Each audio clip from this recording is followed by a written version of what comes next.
All right, ladies, gentlemen, gamers, welcome back.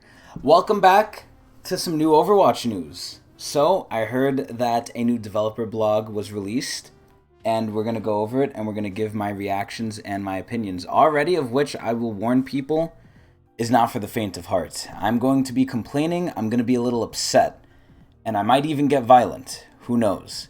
But without further ado, let's see what the devs are doing to this great and wonderful game that we all love so much because it has the best monetization in the industry. Hey everyone, I'm Jared, the new executive producer for Overwatch 2. I question who this is because they've been running through executive producers for Overwatch 2 faster than a cop runs through fucking donuts from Dunkin'. So, I'm very curious how long he's gonna last. If he lasts long, kudos to him. He's gonna probably be getting a fat check. If he doesn't, I don't blame him. Anyway, I'm so incredibly excited to be working with this team and community. This sounds like my job, where they say it because it's forced. There are a ton of exciting things happening in the Overwatch team right now. Oh, I'm sure, like you withholding heroes from us. You can already tell my mood by doing this. I'm already fucking pissed off. Anyway, and I wanted to take a few moments to share an update with you. I'm surprised he actually didn't take a video, so I guess this is like his little like intro where if he doesn't do good with this, they're axing him and they're putting the next one up in line to be executive producer. So that's what I think. Let's see what's going on. But first, a quick note. Sharing plans before they're finalized is risky. So why are they doing it? It's because this game is probably burning and it's starting to die because they know that they fucked it up a little bit. The gameplay is good, everything else is bad, and it's getting a little stale. Flats said it the best way. Flats said, for right now, it's still okay. Once they have the season where it's just the map, that's when the metal will be tested.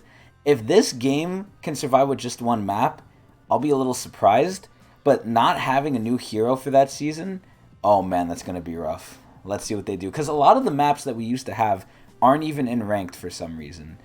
I don't even think they're in casual either, which is weird, right? We have maps from Overwatch 1, 2CP maps and stuff like that. That's fine if you don't want to have them in ranked. But put them in fucking quick play. I don't get it. But anyway. Development on a live game like Overwatch 2 requires constant juggling of urgent player needs. Yeah, like milking their wallets. Long-term ambitions and live issues. It's easier and safer to talk about work once it's nearly done and ready to deliver. I actually agree with him here. I think it's way better to say it once it's done, so that way you don't misconstrue the player's expectations and you don't betray it. That is one of the worst things you could do. It's very hard to come back from that. That said, I think sharing our thoughts early is the right thing to do. I feel like they're kind of pushed into a corner and that's why they're doing this. Or, like I said, it's his initiation. It's Jared's initiation to see if he's actually going to be a decent executive producer. So anyway, so we can create a better dialogue between the development team and the community. Let's see how long that lasts. Please keep your feedback coming. They want to hear all the yelling and complaining we're doing. We read it, we're inspired by it. Yeah, I bet you some of their employees want to freaking like off themselves after reading some of the shit we say. We use it in our development plans. Oh, I'm sure. Ultimately, we need it to ensure that we're building a game that you want to keep playing for years to come. Okay, let's get into it. So I'll preface this right now. Obviously, they need to say this. This is obviously like partly a PR stunt. It is news as well. Like, you know, I'm not doubting that he does want to share some of the plans and stuff, and he is looking for feedback. A lot of the feedback the fan gives is not good feedback, let's be real. A lot of the fans don't know what the fuck they're talking about, and they're just angry or saying something they want that's not even realistic. However, I do also believe that they are taking it into account and they're trying to push some things through. I do honestly believe that. But we'll see by how much, because there's something that's done here, right? Where, again, I understand it's part of a PR move. They have to say things that are nice. You're not going to have a game developer come out and say things that are, like, shithead mean, because then their game's going to actually die, like, really quickly. But maybe it doesn't. I would love to see an alternate universe where a developer comes out and was like, yeah, you know what? We did this change for money, and we're not sorry about it. We need fucking money to keep the lights on. You don't like it, don't play our game. I would love to see a universe where that actually makes the game grow more popular because they were honest, right? I'm sick of this corporate like fluff bullshit that everyone says that's like it is nice, but then it becomes disingenuous because you hear it all the fucking time. It's so stupid. But anyway, that's going to be a common theme coming forward. So, let's read, in my opinion, so far the most important like part. Rewards and progression. With the move to a free-to-play model, Overwatch 2 has been able to welcome a large number of new players across the globe. That's super exciting. More people in-game means more folks in every playlist, more potential new friends to meet, and more teammates to play with in inexplicably sweaty, unranked games. Yeah, because of the fucking skill-based matchmaking, probably. So, what I have to say for this is typically that they're not wrong with this. More players is good for playlist and, keeping the player bases, or at least the playlist populated in low queue times. That's good. That's what free-to-play does. But also, it's to get more people to the store to spend more money to earn more money. Let's be realistic. A lot of people know that Overwatch 2 was in a lot of major ways a cash grab, and that they really could have just updated Overwatch 1, and people have done the math, and they would have known Overwatch 1 would have had more content if it kept getting consistent updates rather than be put on hold for Overwatch 2, which is now less than what we should have had. People know this. People have said this. So I don't like what they're saying here already. I mean, it's true, but they're not saying the full truth of they really want to monetize people, and they released this shit a little early with a little too light of a package. So, let's keep going. We know this change has been a big shift, though bringing with it a new business model and new systems for unlocking heroes and getting new skins. A lot of people have different opinions on the unlocking heroes thing. I think it's fine. I don't think it's too long. I think you should be able to work for something, and it's before rank 2, so I think it's fine. However, let's keep going. So here's what he's saying. I could say a lot here, but I think a good place to start is saying that we aren't completely satisfied with how everything feels right now. There's a lot we like about it. Knocking out a bunch of daily/weekly challenges or getting something new for a hero you love can feel great. Oh, I have something to say for this, but let's keep going. But we also recognize that today's experience has opportunity for improvement that we need to focus on. So, this is where the caveat is. I didn't realize the beginning, this is Jared. Jared is new, right? So he wasn't here when this happened, I assume. Maybe he was lower level, maybe he knew it was a bad idea, and because he was lower level, he couldn't really say anything. But let's get this thing straight here, right? He could say a lot here, right? This is what I have a big issue with. We aren't completely satisfied with how everything feels right now. Was it some sort of thing out of nowhere that if you're a free-to-play player, you get nothing and people are going to be like upset by this? You would need to wait 4.5 months to finally get a battle pass that you then need 4.5 months to wait for again if you decide to spend no money on this game because the economy is shit. So I don't really understand how they were gonna be satisfied with this. This makes it sound like they're on our side. This makes it sound like, yeah, we're like you. We don't like how it is either. If you don't like how it is either, why the fuck did you make it this way, you dumb bitch? Ugh, I'm sorry. My language is a little insane right now, but let's keep going, right? They like the fact that knocking out a bunch of daily and weekly challenges or getting something new for a hero you love can feel great. The daily and weekly is one of the worst systems in almost any battle royale. You know why? Because they don't stack. And I have not a lot of time anymore. I'm a god gamer, but even I have my limits most days when I don't, decide to go crazy. So even while playing Overwatch at, I would say, a little bit more than a casual level, I cannot get the weeklies done, and I'm a solo queue player. Maybe if you have a team, it's different. I'm a solo queue player, so I can't even get all the weeklies done. I don't have enough time, plus a lot of them are luck-based, right? Especially if you're solo queue. So you're not going to get most of them done anyway unless you hardcore grind the game, and a lot of people don't have time for that. The fact that they don't stack is so dumb. So how do they like this? This is one of the worst systems. In every other battle royale, the weeklies stack. If you don't finish this weekly this week, you have next week and the entire rest of the season. They don't time gate you. Overwatch rushes you because they know it's hard to get and people are going to miss out. And if you have a little bit of currency and then something comes out in the shop that you want, guess what you're incentivized to do? Fucking buy it with money because you don't know when it's going to come back because the shop is rotating. It's a very predatory practice. So, I don't know how they like that part. That part is one of the worst parts. The other thing I don't understand here is they say getting something new for a hero you love can feel great. If you're who is this geared towards? Who is this geared towards? It's not towards free to play players, I'll tell you that. Because you have to hope to dear God, if you're a free to play player, you're gonna get a skin in the battle pass for one of your characters, which I think there's only like 3 free skins in the battle pass, so that's 3 potential heroes out of whatever the roster is at the time. What is it, over 20? It's like, what are the chances of that, number one? And number two, the free skins are usually trash anyway. They're not going to give you good free skins. So I don't know what you're unlocking that's good. I mean, it is something new, but if you're unlocking new garbage for a hero, I don't think that necessarily feels great. So this is a pile of shit right here. We also recognize that today's experience has opportunity for improvement. Yes, it fucking does. And we've outlined it. A lot of people outline it. I hate this stupid self-serving bullshit where they're trying to play victim. They're trying to seem similar to us. I'm all for them saying, okay, guys, we shipped it out. It's not that good. We realize that now after your feedback, which, they realized it from the beginning. But as long as no one complains, then they won't change it. And it's because people complain they're even thinking about changing it. Which, let's be honest, it is good. It's a step in the right direction, but I hope it doesn't become a case where they change it a little bit, and then they just say, okay, we changed it a little bit. That's as much as you're getting. Now shut up. We're never doing anything again. I hope they don't do that, but it really seems to me that, like, they're trying to play the victim here, and they're trying to be buddy-buddy with us. Like, yeah, we're like you. We understand it's not good. Bullshit you do. Just say you're sorry, say you made a mistake, say it's not that good, and move on. Don't try and act like you're the same as us, where you're like, yeah, it sucks for us too. We feel you, we understand it. You're the ones who made it.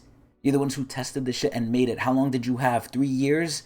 And you thought this was good? No. But anyway, let's see what they're going to say with this. We want you to feel more rewarded just for sitting down and playing. Oh, I hope so. I hope I could get more than 3 shitty-ass free skins and nothing else for 4.5 months. So what are they doing? We want you to have accomplishments to chase outside of your competitive rank and battle pass level. Oh. When you finish a session, we want you to feel good about the time you spent in the game. Give us loot boxes! Even if you ended on an epic losing streak at 2 a.m. Damn. This guy's trying to be very relatable. I don't know if it's a little too forced or not, though. After saying that you wouldn't end on a loss. We'll have a lot to say about these things in the coming months. Oh, I love that word. But I'll start with a couple of quick updates. Short term. In Season 2, we've changed up our rewards a bit so that each event has a skin you can earn by playing. So yet again, I'll go back to the Battle Pass example. There's free skins we can earn in the Battle Pass, but they're not good. My fear is that they're going to offer a free skin in the events too that you can earn, and it's going to be shitty. And then all the good skins are going to be paid for money because they have no incentive to not do that. They do have an incentive, which is what I've always described with Fortnite. And it's like, if you give your people a little bit of food, they're going to come for more. But if you give them shit, they're going to turn away. And they're going to go looking for food somewhere else. And hopefully they find it. So unless you give us actually good shit and you're fair to us and you foster goodwill, I always mention it, is the main defining factor of if a game lives or dies and how successful it is. I personally believe that, and I've talked about it a lot. But unless they foster goodwill, if you give us one free shitty skin during an event and you keep the rest of them locked behind a paywall, it's not really gonna help. And again, it's for one character, right? What if that's not my character? What if it's like a Torbjorn skin? Granted, I play Torb, but what if it's like a Wrecking Ball skin? Who the fuck plays Wrecking Ball? It's like the fucking Cretans of this game play that character. Fuck that character. But anyway, what else are they doing? In addition to other cosmetic rewards we already offer. So the other cosmetic rewards are literally just sprays. No one cares.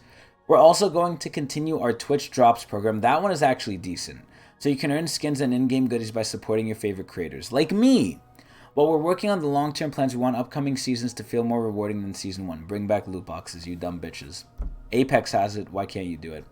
Long-term, for Season 3 and beyond, we're looking at a mix of Battle Pass changes, more interesting challenges to pursue. Yeah, hopefully they stack week per week. And more exciting, play-focused progression systems for you all to dig into. We'll be able to talk about more of these changes soon, but other changes may take some time to lock in. Holy moly, I don't know. I'm not impressed. These things should have been ironed out and put in at the start of the game. It's still good that they're being considered now, but I want a better world. I don't want to settle. And like I said, I really feel like they're going to go the path of, okay, we're offering you this one free skin during the event. We didn't have to do that. We have to make money, guys. Come on. And the skin is shit. And they're like, okay, but we gave you something. I really don't want that to be the case. And I feel like it's going to be. The skins aren't that bad, though. The Vampire Winston skin we got for the Twitch drops was not that bad. But anyway, queue times. Contrary to what your DPS Moira may tell you, the fact that they know that's an issue and have not nerfed yet is insane.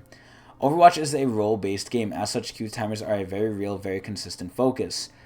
With the move to 5v5, we're seeing longer queue times than we'd like for both tank and damage players, never for healers. And while there's no silver bullet for this issue, the team has a lot of ideas we want to experiment with. Are they going to bring back the fucking ticket? They might bring back the fucking ticket. But anyway, many of these ideas are focused on the support role and how we can make it more fun and rewarding to play. Wait. I don't understand. If the longer queue times are for both tank and damage players, why are they fucking with support? Huh? We're discussing targeted support hero reworks, aka DPS Moira, game system updates, and even some role-wide changes to improve some quality of life. All of these things sound nice, but they're so unspecific that they can literally make this whatever they mean, or whatever they want. And realistically, they could do almost nothing, and like people will forget about it because they didn't mention specific things here. Riot has done it before. Riot Games, the creators of League of Legends and Arcane, and Jinx from Fortnite, has done this as well. They've mentioned things that are very broad, and then they just never like worked on them again because they were like people forgot about it. But I remember. As we settle on specific changes, we'll make sure you know about them. In short term, we've made queue time estimates more accurate in the UI. Okay, that's good, I guess.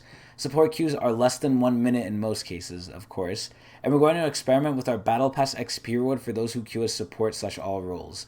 They already have that. I mean, it's easy enough in my eyes to complete the Battle Pass. And I play, like I said, a little bit more than casually, but not by much. So I don't know why they're doing that. I feel like that's a route that doesn't even need to be fully explored more. I feel like that's a route they're going to just like give us a solution to a non-issue. Oh, you guys are playing support. You don't feel rewarded. Here's some more Battle Pass XP. But we didn't need that, Overwatch. Oh, but here's some more. Oh, thanks. Alright, competitive. We recognize the aspects of the experience that we need to improve. The team is full of folks who live and breathe comp. Again, I don't like this idea. This might be true, though. For the comp, I'll give them this. It might actually be true. I don't like this idea that they're trying to be like us. They're trying to, like, be relatable. It's honestly, a lot of the times, it's so obviously fake and disconnected, and it only fools the general plebeians and the normies. It's so sad. So, making this mode feel dynamic and fair is a high priority. We've been making some adjustments to the matchmaking system, and we implemented some changes that should help the system more accurately determine a player's skill tier and division. While this change is already in-game, you can expect the effects to be even more noticeable at the start of Season 2. This literally makes no sense. So it's in-game, but we're going to notice it more in Season 2? Why wouldn't we notice it more now if it's already in the fucking game? This sounds like bullshit. This literally sounds like straight bullshit. What the fuck? I don't know. Their whole ranked system is weird, too. The fact that you have to win 7 or lose 21 and then you get re-ranked and just, instead of just having, like, after every game you see how high up or down you're going, it's so weird. It's like, who asked for this? Who likes this? It's so outlandish. It's so strange. No one else that I know does this. Granted, I don't play much games anymore, but still, it's so fucking strange. If it ain't broke, don't fix it. Improve upon it. They just said, fuck it, we're just going to throw it out and change it. It's like, what? I don't understand. It's like, if I'm in Grandmaster, right, and I want to get to, like, top 500, how will I know how close I am after each game I'm going to be to, like, top 500? How do I know how close I am to the next rank in general until I get re-ranked after 7 or 21 games? It's so long. It's so ridiculous. It's so, like, it's just against logic. I don't get it. The competitive system is more than just matchmaking, though, and we've heard your feedback about unexpected ranked changes, rate of feedback, and more. This is a topic that I can't do justice with just a paragraph or two, so you can expect a deeper dive in our plans soon, and I'll probably go over that later. Hero balance. Multiple heroes saw balance changes and adjustments in the patch, but not the one that needed it the most, Sojourn. Notably, they wanted to chop the heads off of Genji and Diva. They're a bit less deadly. Yeah, but what about Sojourn? Zarya is less shieldy. That one I actually agree with. I think Zarya was a little ridiculous. And Sombra is less hacky. Cool. We feel the changes in this patch are good for the current state of the game. They like Sojourn. But already planning ahead for more changes at the beginning of Season 2. They better nerf Sojourn. We'll be talking more about those Season 2 changes, including some of your favorite cybernetically enhanced Canadian... Okay, so they're nerfing Sojourn, thank God. Soon, but we want to see how the current set of updates for this mid-season patch play out first. I don't even think they were that crazy, personally, but anyway. In closing, players who have stuck with us, like me, unfortunately. Players who have returned, which has also been me, kind of. And players who are just now jumping in. Thank you for playing Overwatch 2 and giving us your money, reading your posts, watching your clips, and hearing you complain about the game, and playing alongside you has always left us humbled, or leaves Jared humbled at least. We have an incredible community that we can siphon money out of, and as much as we make the game bad and they complain, they're going to still keep coming back to us. I hope that by opening up about what we're thinking more, we can keep growing together. Season 2 is right around the corner. We have a ton of awesome stuff planned. You saw the Ramatra reveal. Yes, I did. That's on my YouTube. We'll be sharing a lot more to come in our second season very, very soon. Until then, you'll see us on the dropship. Jared. Not bad. I mean, I'm still thinking, like, it's too general. It honestly is too general, and I really don't like this idea that they're trying to say they're just like us. I took media in college. Fortunately or unfortunately, depending on how you view it, right? Useless ass degree, by the way. But they taught me about stuff like this. They taught me a lot of PR moves and a lot of what a PR firm does. This is very blatant what it does, and it's not that good. It's blatant, but it's not that effective. Maybe I'm just seeing through it. But I really don't think, aside from the comp one, I'll give them the comp one. Aside from that, I don't like all the other instances of them saying, like, yeah, you know, we're just like you. We understand what you're saying. We hear you. And, you know, we don't like it either. Again, they fucking made it. It's not that they don't like it. It's that people complained and now they're trying to double back. I don't like lying. I like truth. Be truthful with it and you'll capture me, but I'm a small minority, so what do I know? But anyway, I hope you guys enjoyed.